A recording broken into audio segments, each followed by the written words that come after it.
Good evening to you once again at this hour on the business desk. Data breaches are at an all-time high globally and are forecast to continue rising even here at home. A report by tech giant IBM has revealed that out of 553 companies hit around the world, 21 are in South Africa. Business reporter Ntokozo Khumalo has the details.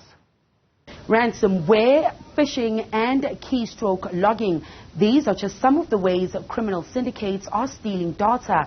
And according to IBM Security, the methods used to target victims are becoming more complex and sophisticated to detect.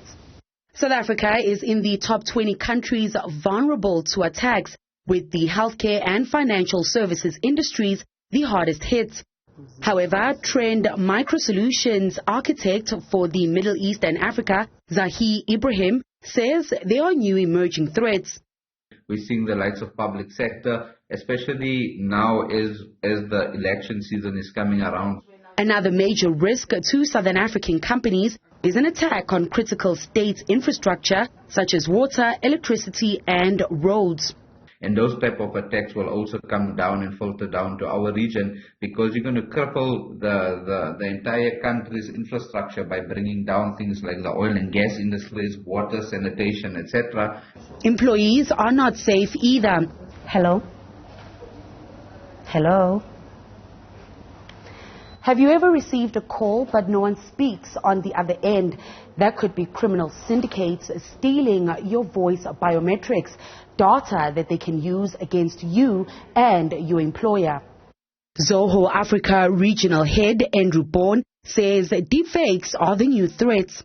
They could be phoning another colleague and speaking as if they're speaking from, the CEO, CIO, whoever, one of the C-suite staff members. So it is something that companies are going to have to take very seriously going into the future.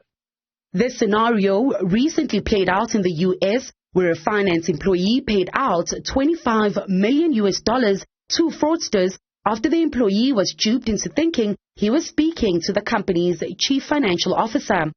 It created havoc in the financial industry because one of the currencies actually went up in value because of a certain somebody that made a deep fake, and the deep fake went out. These big organizations can map your facial biometrics to all the other information that they have of you.